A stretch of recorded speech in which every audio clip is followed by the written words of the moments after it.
Chapter 1. I stood, jaw hanging, eyes wide, at the open door. Sinjin sprang into action. "Hey!"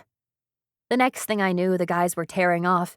Sinjin, Cash, and then Barris shot past me. They raced out the door, giving chase. I didn't follow. Turning back to the television, I fixed on the woman in the box, trying to make sense of what she was saying. The body of Mercer Santos? What does this mean? Have not been able to track down next of kin. Authorities are asking anyone with information regarding Mr. Santos to please come forward. It's just a name, I thought. It's not even an uncommon one. There must be 1,000,000 Santoses in the States. Why wouldn't there be more than 2 Mercers? Then why did he run? Another voice asked. My mind didn't supply an answer. If that Mercer isn't connected to mine, why isn't mine here with me now, explaining the simple misunderstanding? But if the two are connected, what does that mean? The real Mercer Santos has been dead for 4 years, and the man I love is... who? I burst into Gianna's room. She was sitting up in bed, eating breakfast and watching a movie. She raised a brow at my entrance. "Something wrong?" she asked. "What did the ledger say?" "What? What did it say?" I snatched up her waffles and flung them across the room. "I was eating that." I planted my arms on either side of her, probing the amusement in her eyes. "Tell me everything you know about Mercer right now." "Ah, I see the news finally ran the story." Gianna settled into the pillows, grinning away. "You should keep watching. My failsafe packed a lot of juicy details. Just wait till they run the headlines on Judge Lee. Hint, he trades shorter sentences for bigger boats. A crapload of people are going to file for appeals after that goes live. Are you enjoying this?" I was shaking. "Mercer, or whoever the fuck he is. He just beat it out of here while a body with his name flashed on the screen. What is going on, Gianna? If you know something, why aren't you telling me?" Fire lit her brown pools. "Why do I have to? They're your great loves. Mercer is the man you chose over me again and again. He's the one you want me to trust with the ledger and my future. Why do you need to hear from me who he is?" She leaned forward till our noses bonked. "Don't you know?" My nails dug half moons into my palm. It was everything in me not to punch my best friend dead in the face. "You're smug as shit right now because you know I don't know. What do you want me to say, Gianna? Tell me what it will take to end these games." She held my gaze steadily. "You know what to say." "I wasn't wrong about him. He loves me," I stated. "There's an explanation for this." "Then ask him for it." She peered over my shoulder. "If you can catch him." "Gianna, say it." I ground my teeth hard. For the briefest, barest flash, hatred for Gianna Cross turned my stomach. It was gone as quickly as it came. Doused by acceptance, it wasn't her I hated. It was her being right. "I should have listened to you." The words burned coming out. "I don't know everything I should know about these men. I trusted too blindly and too soon. I'm sorry." Nodding, Gianna's face softened. "You weren't the only stubborn bitch. I didn't trust any of them, least of all Mercer. But I took things a step too far. This aha moment isn't as satisfying when you're about to cry." Tears spilled out. I dropped on the mattress, face sinking in my hands. "Pull yourself together. You had weeks and months to cry about the little you knew about Mercer and just as long to do something about it. Now it's time to know." "Tell me what the ledger says about Mercer, Gianna." Wiping my face, I looked her in the eye. "No more games." She was quiet for a beat. I waited for the demands. She'd tell me if I unchained her, or let her go and I'd hear the story from her taxi cab to the airport. None came. Mercer Lucas Santos was 28 years old, born on April 3rd right here in the city. He attended Cinco University and graduated years before us. He and a friend from college invented some kind of security program in their dorm room, a more secure way of storing data. It took off, but his partner became the face of the business. Mercer worked background in the tech department. I frowned. Security program? Data storing? This story didn't track with the one my Mercer told me of Alaric and his dropping out to pursue carnal pleasures. Was everything he told me a lie? As people riding a sudden influx of cash tend to do, Mercer used his money to indulge his whims, including almost weekly dates with escorts and spending every night till closing in the strip clubs. He died chasing down one vice too many, buying a night with a man named Montecito, using money he shouldn't have. She grabbed my hand. That's what the ledger said about Mercer Santos. The real Mercer Santos. Who the fuck that guy is that you've been screwing for months? There's nothing in the ledger about him. There's nothing anywhere about him. We haven't been screwing. I can't say why that was the first thing out of my mouth, but it was all my brain supplied for me. What's he said about himself? She asked. I replied, as if on autopilot. He dropped out of Cinco to become an escort and started working in a strip club. He wasn't clear on if Alaric was his real name or a stage name. Either way, it became the name on everyone's speed dial. A thought occurred to me. Part of that story must be true. Saint, Killian, and Brutal met him while he was on a date. They tried drugging him and got more than they bargained for. I slipped my hand out from under her. Other things were occurring to me as well. Why didn't you tell me that he wasn't who he said he was? Were you hoping the imposter would slit my throat in my sleep or something? I've told him my entire history and I didn't even know his name. This is beyond teaching me a lesson.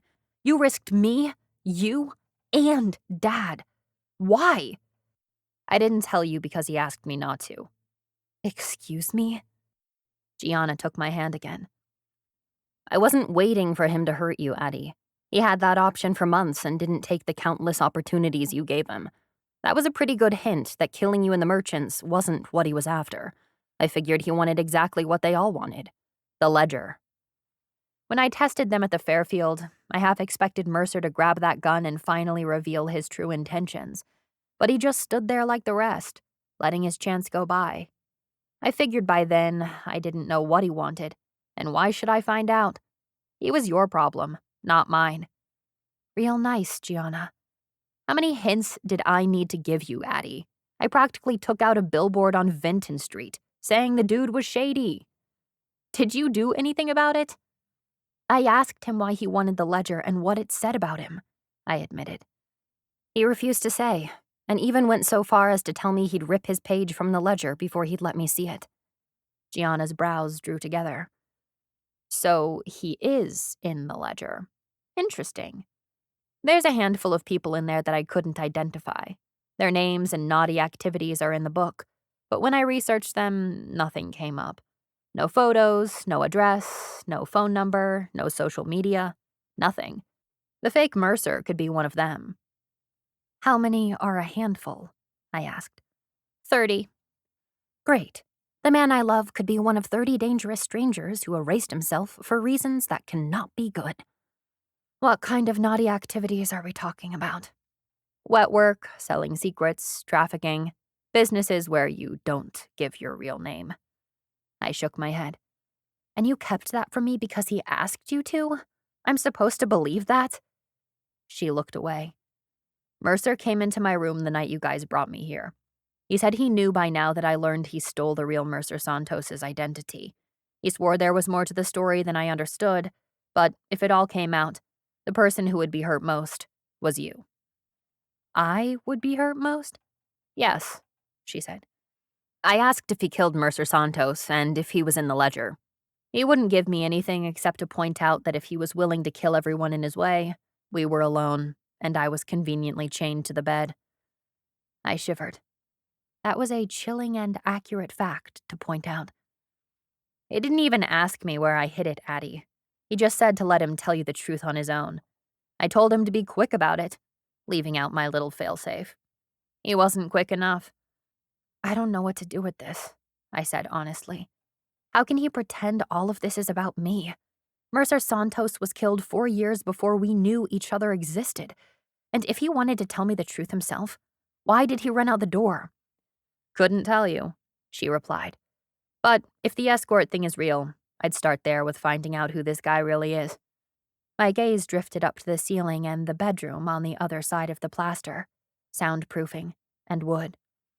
I tucked a card away in my room, a card I couldn't possibly use. None of this makes any sense, I whispered. Because you don't know how to feel. I nodded, tears welling. Do I have a right to be mad at him? I wasn't Miss Honesty when we met. He didn't hide that he had secrets, I said. At the very least, I thought I knew him. Now, I don't know. Still believe that he loves you? I was quiet for a long time. So long, footfalls broke our silence. Adeline, where is she? I'm in here, I called. I didn't take off too. Sinjin stormed into the room, blue hair stuck up in an odd formation, and my first thought was horns. What does she know about this? He demanded. She has a name, Gianna replied. She has 5 seconds. She doesn't know anything, I broke in. I'm guessing you didn't catch up to him. Sinjin grabbed my wrist and towed me out. He slammed the door on Gianna. The cab was speeding around the street by the time we got out there. Sinjin carted his hands through his hair, thoroughly messing it up, and somehow still looking perfect. What did she tell you? The real Mercer Santos has been dead for 4 years. The one you've been living with took his identity for reasons unknown. He asked Gianna to keep his secret, claiming he'd tell the truth himself. He didn't tell us quick enough to beat that broadcast. Sinjin eyed me. What's wrong with you? Why are you so calm? I'm not calm, Saint. I sidestepped him, making for the stairs. I'm the farthest thing from calm. Mercer. Buddy, want to tell me where we're going? Just drive. I yanked out a wad of cash and threw it at him. Go wherever the hell you want. Don't stop until I tell you. The cabbie gaped at the pile of hundreds on his lap. Yes, sir. I twisted in the seat, peeking Killian skidding onto the sidewalk and searching the street for me. Shit. This was not good. Channel 8 broke the story. It would be on every station and their website by nightfall. I was lucky as fuck they were distracted and there was nothing between me and the door. What would Cross tell Adeline about me now that the mask was gone? What were the guys thinking of the last few years we've worked together? How would I explain the news and running off in the middle of it? All of those were good questions. I straightened in my seat as we lost Killian and Sinjin around the corner. But they're not the most important ones. Leaning back, I crossed my ankle over my leg and fished something out of my pocket. A contact lenses case balanced on my thigh. Years of work, I thought. So close. I popped out the contact lens, then the other. My naked eyes blinked in the first real look at the world in years. Once it's known Mercer Santos is dead, it won't be long before. My phone rang. Shit. You can listen to the rest of the book in the Tempt Romance audiobooks app, available on the App Store and Google Play. The link to the book is in the description. Discover even more bestsellers and exclusive stories updated weekly, only in Tempt Romance audiobooks.